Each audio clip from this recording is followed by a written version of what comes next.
Hello, friends and fellow seekers. Welcome back to the Law of One Spiritual Advice podcast. My name is Elle. I am going to try and articulate today what happens when you try to become a better person, which paradoxically seems to only make you more frustrated with others. I know, right? So I've fallen for this trap a number of times, and I continue to stumble into it often. And I am going to start this out with a quote for you from Quo from February 11th, 2007. They mention, "Remember who you are and why you came here. Remember what it is that you think you want to do in order to serve. And then look at the shadow side of yourself that has been flung up against your eyes, straight in the eye, thanking it for the gift that it is, and realizing that it is not the truth of you, but is a portion of the truth of you that you have not examined, and therefore that you have not brought into the light and the love of your heart. Do not allow yourself the easy way of projecting that concern onto other people or a situation that is beyond you. Bring it into your own life, bring it into your own heart, and take responsibility for dealing with that energy that disturbs you." End of quote. And I will just add in, before you make some big assumptions as to what I'm about to tell you, how to just, spiritually gaslight you into saying that everything is your fault for what you see, and, how dare you see shadows out in the world. It's all love. It's all you, right? Because that is true. But I have learned some wisdom in my time, and that wisdom comes delivered in the way of, let's say, speaking your truth honestly. But, in order for you to speak honestly and truly in a way that is sort of pure in terms of wanting to serve somebody else, you're going to have to take a good look at the shadow side of yourself and think to yourself, am I projecting this onto somebody else? Is there some inner work that I need to do? Or maybe is there something that I should maybe, reflect back onto this other self to help serve them? And I mean, my answer is it's never going to be one or the other. Usually it's going to be layers of you projecting things onto other selves, and layers of those other selves who truly are sort of at fault, you may say. But because all we can do as humans, since that we can't telepathically read each other's minds, is project onto each other. So it's just the nature of being a human and the way things are. And is really the reason for a lot of our struggles, our miscommunications with other people, which lead to heartbreaks and, distortion, right? Distortion. The more that we don't communicate purely and honestly and openly, the sort of more that distortion can breed and sort of develop into shadows taking over. So what happens is, as I try to become a better and better person, attempting to purify my intentions towards the positive and be a force for good, the more apparent it is that other selves in my life are not doing this. So then it begs the question, what am I doing it for? Am I purifying myself in service to others and attempting to help others for the sake of service, or for the sake of reciprocity, or for the sake of ego distortions? Pump my ego up for the sake of, hey, I'm such a good person, I'm better than you, right? It's a wise question to ask yourself. Are you doing it for sort of reciprocity or for the true sake of serving others? Since we know that to give pure love is to give freely and unconditionally. Often what you're going to find is that as you are more consistent and persistent in your service to others, the more that you may see the faults in others who are behaving, let's say, kind of selfishly. And it's not to say that they're particularly selfish. It's not like they're necessarily consciously selfish. They just don't know what you know, or at least they're not consciously aware of it to the level that you may be. So what do we do about this? Do we just keep getting mad at other people for constantly falling short of our expectations? Of course not. That doesn't mean I'm going to tell you to completely suck it up either. My love comes with some wisdom, as I said. So firstly, let's just explore the sort of open heart love, right? Because before we try to enact any wisdom comes after love in the chakra system, as they are sequential.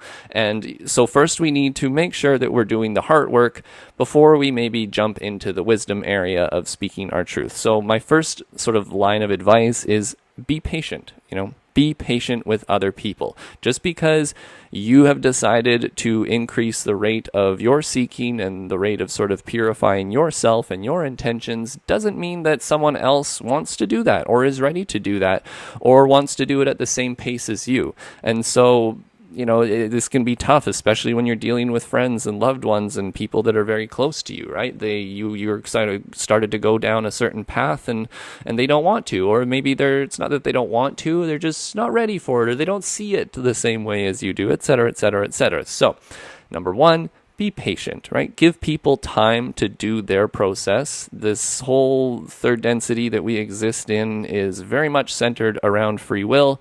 So the more that you try to sort of force somebody else into your point of view, the more that, I would say really just probably breeding more distortion instead of actually serving people. So there is that. So I wanted to talk about speaking your truth next, but as I mentioned, we should talk about the love aspect first. So we're going to want to practice some reflection and shadow work. So when you see the opportunities in other selves of falling short, of how they may have less than pure intentions, right? When you are trying to do better and you notice it in other people that you're just like, hey, like, wow, you don't even care, do you? So we see these opportunities of inspecting other people, of seeing them fall short. We look at that and we say, how am I viewing this that maybe it's actually me who has less than pure intentions? For if you really gave purely and freely of your service and giving to others, you likely wouldn't be concerned with other selves' reciprocity.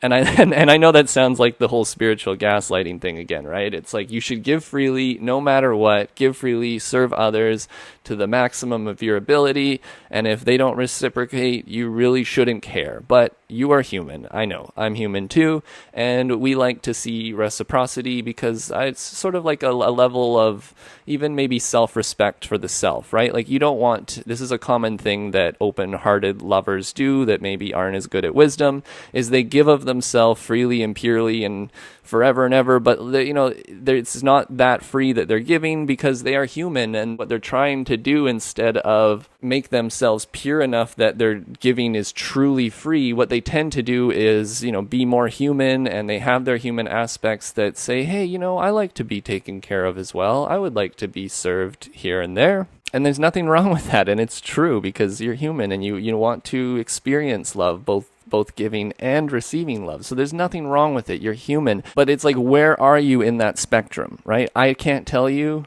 Sometimes I don't even know exactly where I am in that spectrum. But as long as you're aware of this and trying to ask yourselves basically how much of this part of me is projection onto the other person because I'm not, completely pure in my freely giving to other selves, and how much of it is maybe like I sort of demand a certain level of self-respect from somebody else.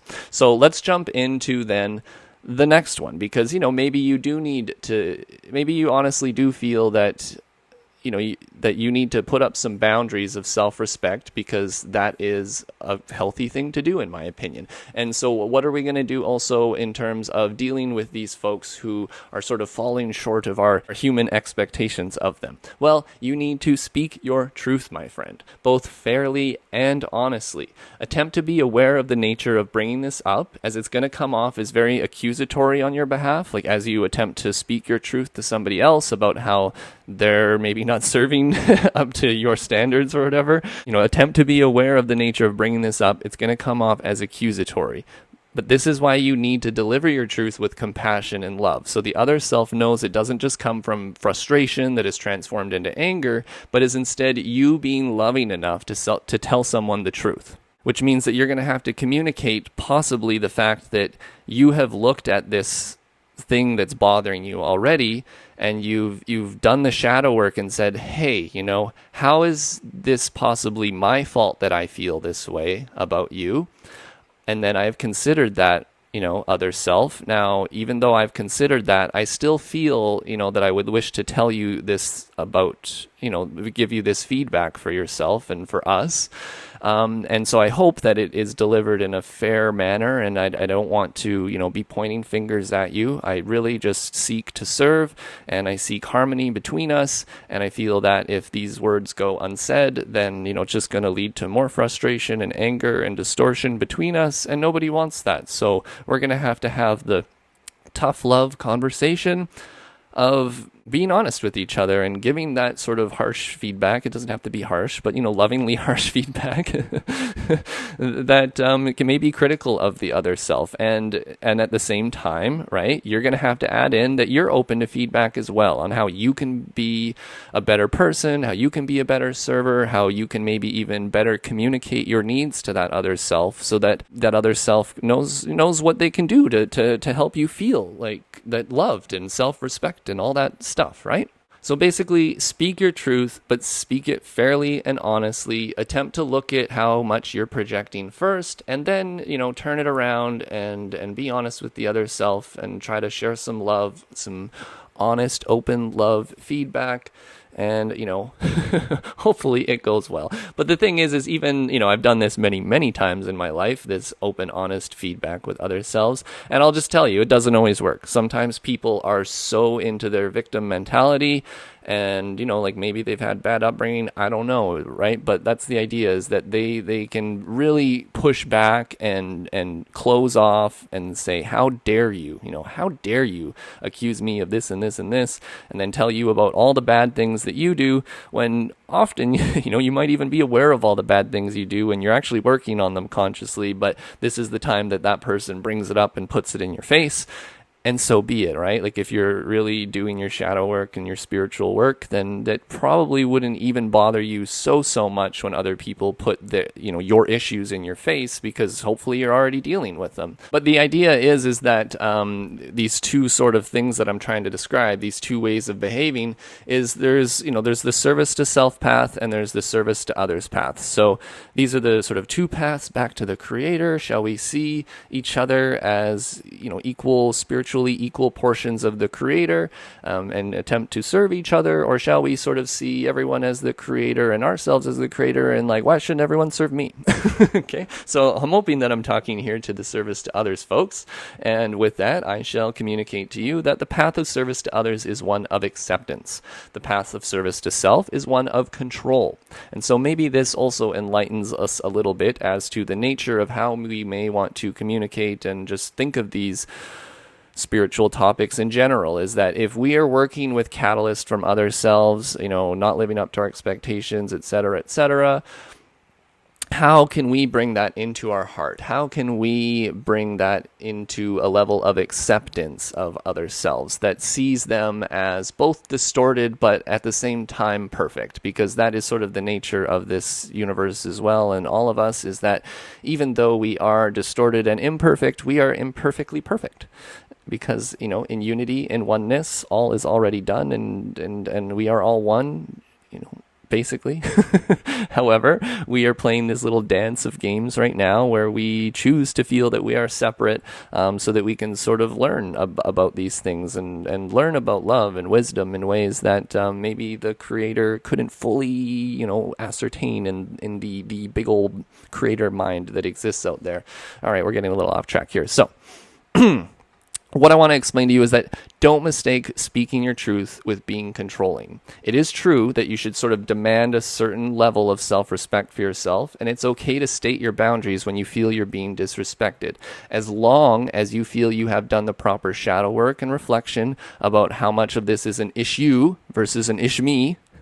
You ever heard that before? Issue versus an ish-me, right? So how much of it is you projecting versus, actually an issue with them? Then it should be fair to state your truth to others, and, hopefully you don't completely suck at communicating, because that is a whole nother story about having, the thoughts in your mind and trying to get them out. I know of this a lot. A lot of people actually tell me that I'm quite good at communicating, and so I have sort of tried to accept that part of myself and speak more freely and speak my mind, because it does seem to help other people.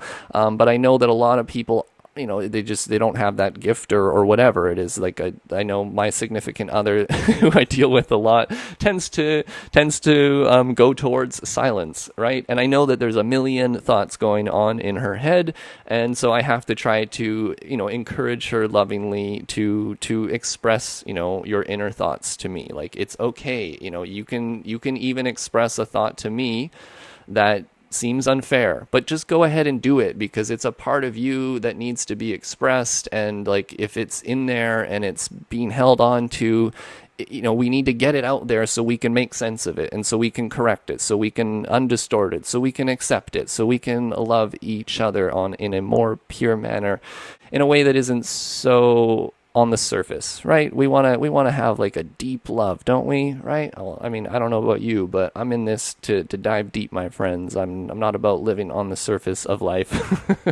So, a quote from January 10th, 2009 states, "As a seeker stands closer and closer to the light, he casts an ever sharper shadow." End of quote. That is basically exactly what I'm saying, is that as you attempt to purify yourself and stand closer to the light, so does your shadow become more apparent. Right? It's just an obvious fact. If you stand like right beside a light bulb, then, there's going to be a lot of bright light, coming right at you, and your shadow behind you is going to be extra, extra dark. It's going to have deep and defined lines all around the outside. It's not as if maybe you are becoming transparent and letting the light flow through you, even though that's actually what you want to do. So we're going to get into some metaphysical symbology or symbolism, if you will, because that's actually what you do, okay? So as you stand closer to the light, you are obstructing the light, right? You're stopping the light. The light is hitting you. In other words, the light of truth and love is hitting you. And do you allow it to flow through you? Can you become transparent to the light, or do you let your little self get in the way? Do you let the little personality get in the way? What about me? Ooh, my ego. Ooh, right? Well, it's fine. You're human. It's part of you. It's wonderful. You should love and accept it. However, there is a bigger aspect of you, which is the all you, which is the all of us. And so what would be what is the light, right? What is the light? The light is the creator, the unconditional love and light of the one infinite creator that unconditionally loves all. And so what is the difference between you and the creator?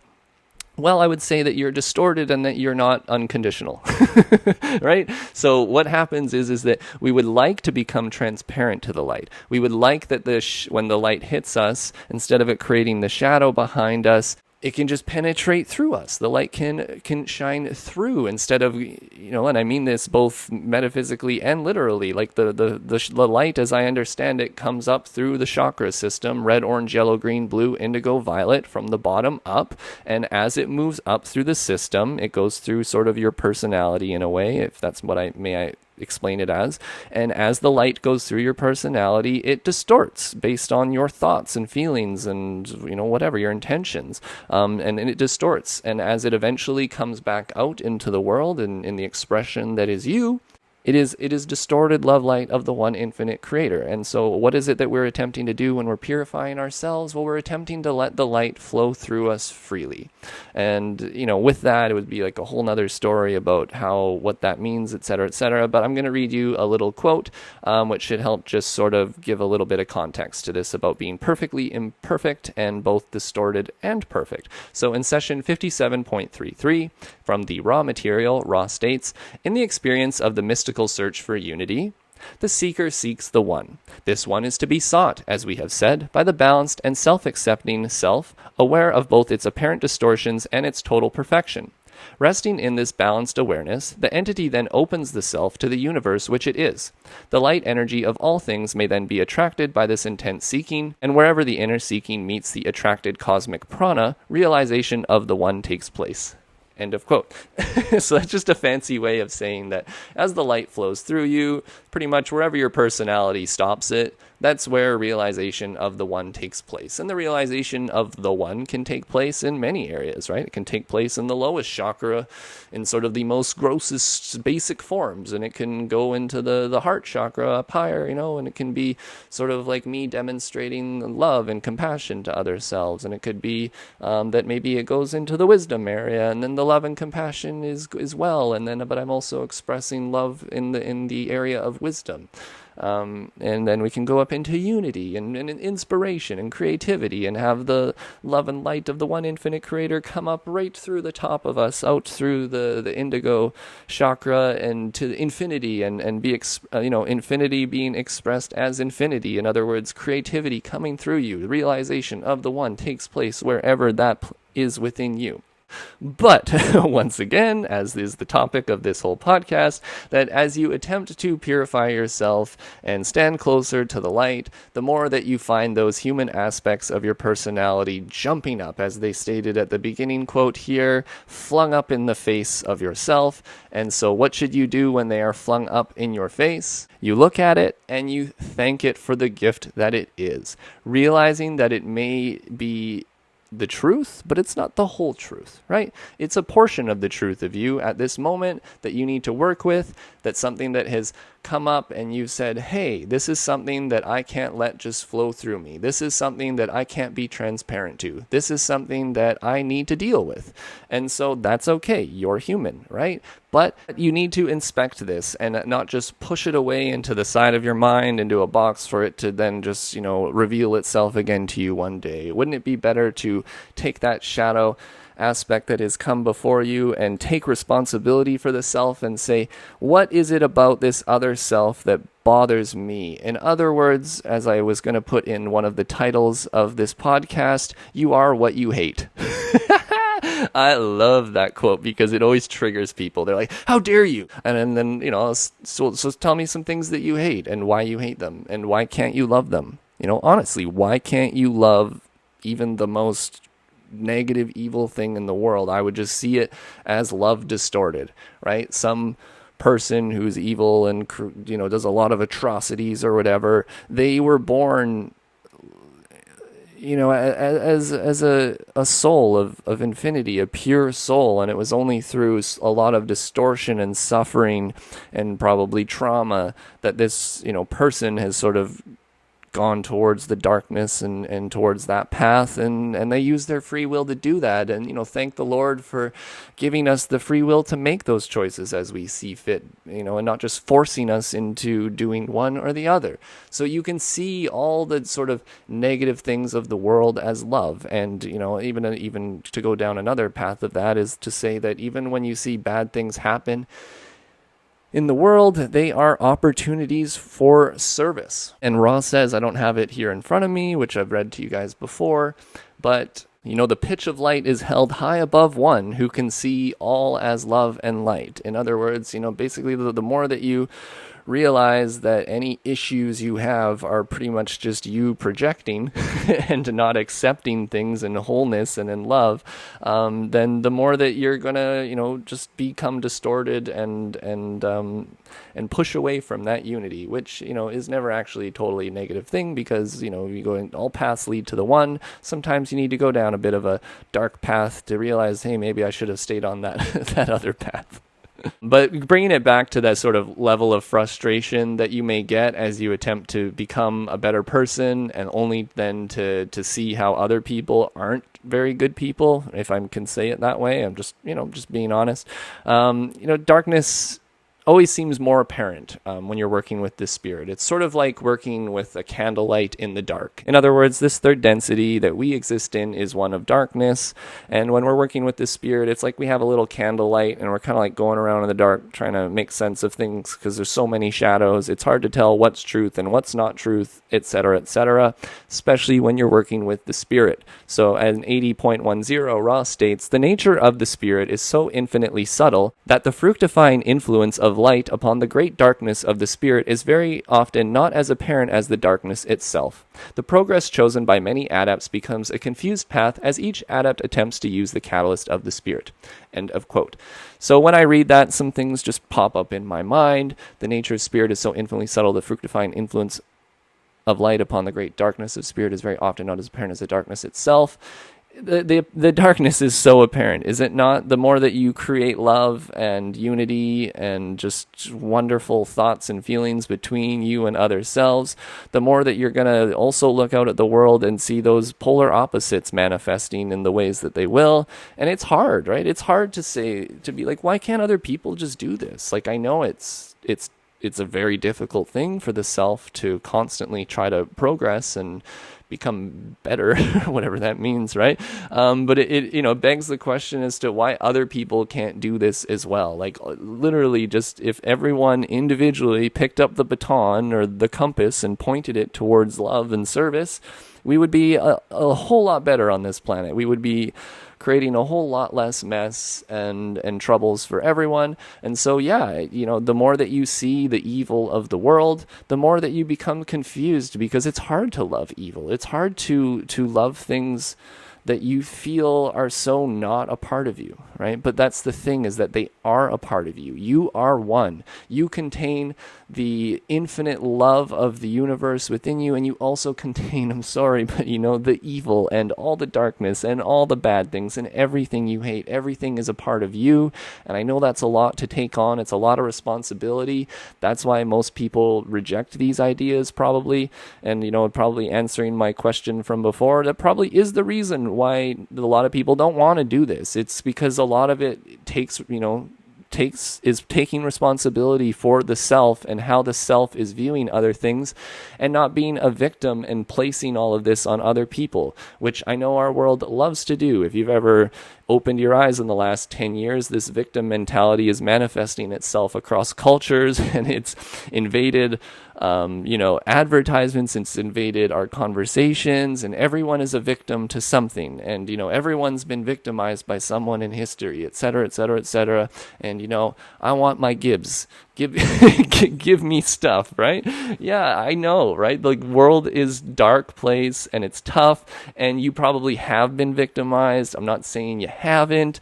It's not the point of this. The point of spiritual truth and seeking is that the worst possible evil could be put upon you, and you should find some way to be grateful about it. I know that sounds ridiculous, right? But that sort of is the nature of this life. That doesn't mean you can't stand up for love and truth when you see fit. It's just that, just try your best not to be a master projector, as I think, the majority of the people I see or in our culture and societies seem to be tempted to operate in.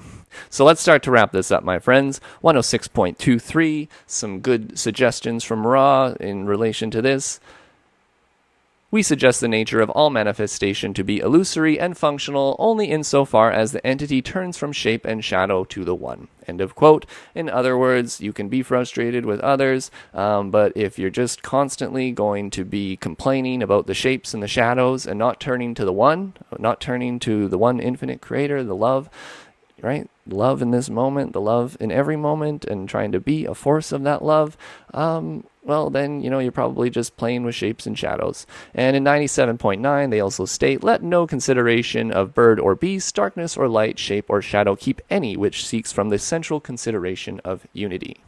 End of quote. Because, my friend, shadows will be shadows. They are persistent, and we are in shadowland. Remember this always, and enjoy companionship with other selves beyond spiritual purity. All is well.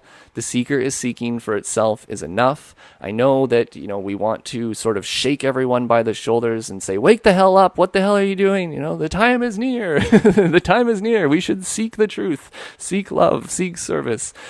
Seek the one infinite creator as it is known to you and share it with other selves.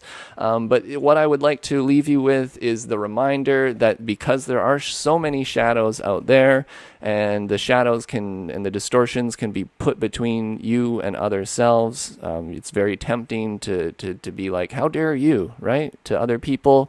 Well, I would like to remind you that it is, just companionship and just honestly laying yourself and your personality down from time to time and just somebody and loving them, even if that is just yourself. If you don't have a particular other self to experience that with, it's okay, right? Sit down, be a good force of love for yourself and for that other self, because in session 102.21, Ra states, the healing hands of each have limited use when the distortion has so many metaphysical layers and mixtures. Therefore, look not to a healing, but to the joy of companionship, for each is strong and has its feet set upon the way. The moon casts its shadows. What shall you see? Link hands and walk towards the sun. In this instance, this is the greatest healing. End of quote. So just reiterating there, the greatest healing is link hands and walk towards the sun. Put down all your shadows, all your distortions, all your personality traits, and hopefully the other person may be willing to do that with you too. Say, hey, lay all the cards down on the table in the poker game, as they state, and say, all players, regardless of what cards, what hands you have, I love you. I love you. I love you. I love you.